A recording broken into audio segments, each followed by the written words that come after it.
11월 10일입니다. 역대하 8장 1절에서 16절까지의 말씀 봅니다. 솔로몬이 이제 왕이 된 지 20년이나 지났습니다. 그동안에 솔로몬은 성전도 다 짓고 또 왕궁도 다 지었습니다. 뿐만 아니라 이제 솔로몬이 이제 그 나라를 상당히 강하게 만들었었는데요.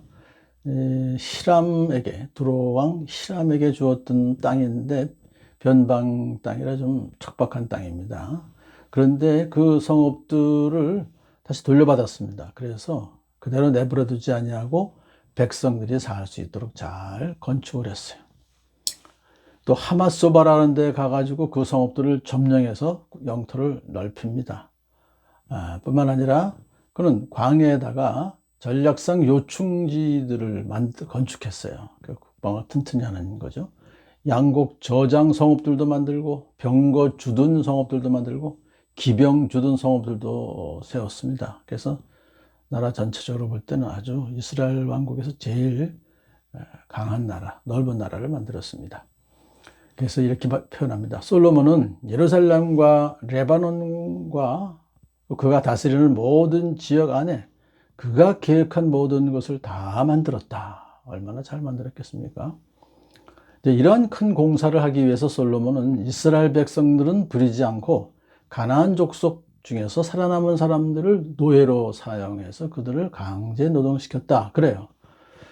그러니까 결과적으로 이스라엘 사람들은 강제 노동에 동원되지 않은 거죠. 이 건축이 워낙 큰 건축이라 강제 노동할 수밖에 없었습니다.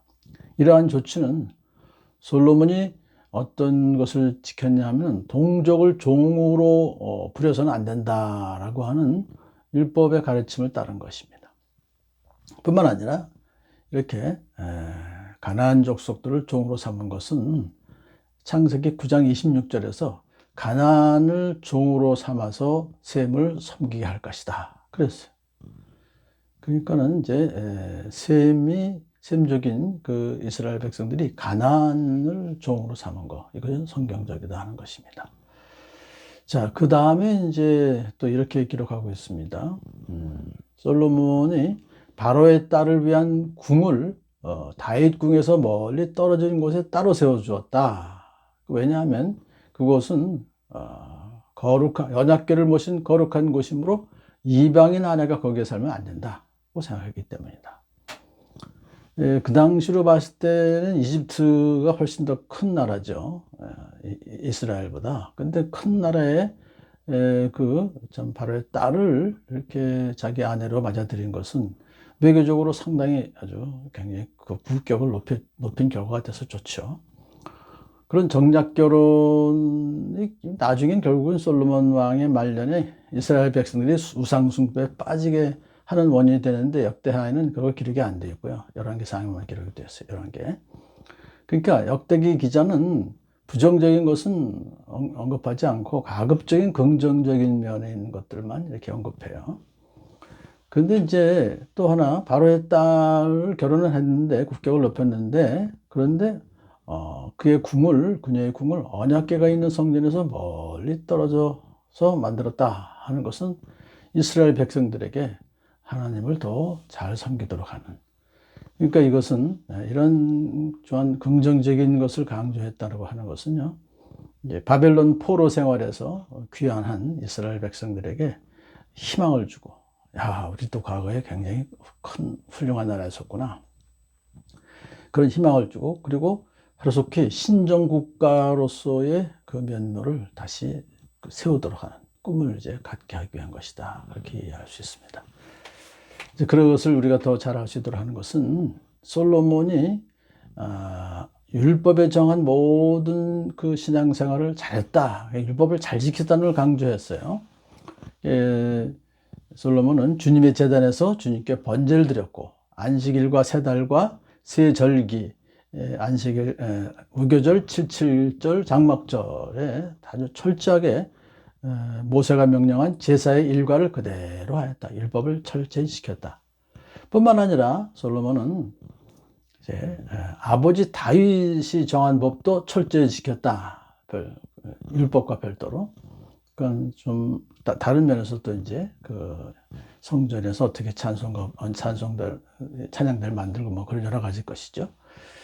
그것은 이제 제사장들에게 차례대로 봉사를 하게 한 것과 레위 사람들에게도 날마다 찬송하는 일과 제사장들을 보좌하는 일, 이런 걸 구체적으로 다윗이 정했는데 그걸 잘 지켰다는 것입니다.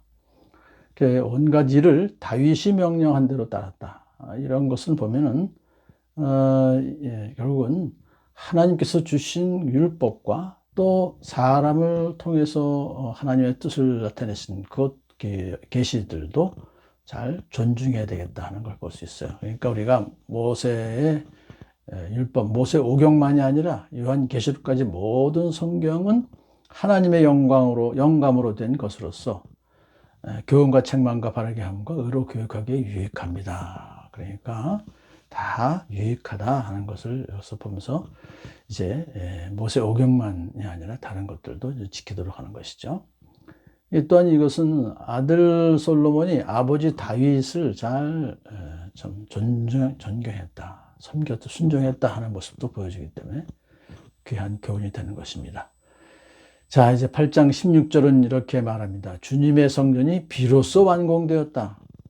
아니 1절에서도 20년 동안 지어서 성전을 잘 만들고 자기 궁전도 지었다고 했으니까 성전 지은 지는 벌써 오래전인데, 근데 이제 주님의 성전이 비로소 완공되었다라고 하는 것은 성전에서 제사와 예배의 기능을 다 갖추었고 그것을 시행까지 했습니다 하는 것이죠.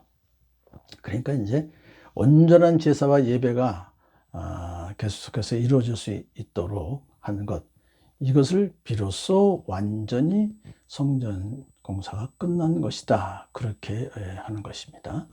따라서 솔로몬이 모세 율법들을 온전히 따르고 제사장들의 제사 수행과 또 성전의 모든 그 성지까지 다 끝난 후에 비로소 성전이 완공되었다는 것을 여기서 말하고 있습니다. 우리 오늘날도 우리 성도들이 다 성전이죠. 한 사람 한 사람이 성령님을 전으로 모신 성전이기 때문에 우리가 온전한 성전으로 계속 살아가기 위해서는 하나님의 말씀, 이제 성경 66권을 잘 읽고 그 말씀에 따라서 순종하며 살아갈 때 온전한 성전으로서 살아가게 될 것을 분명히 알고 있습니다.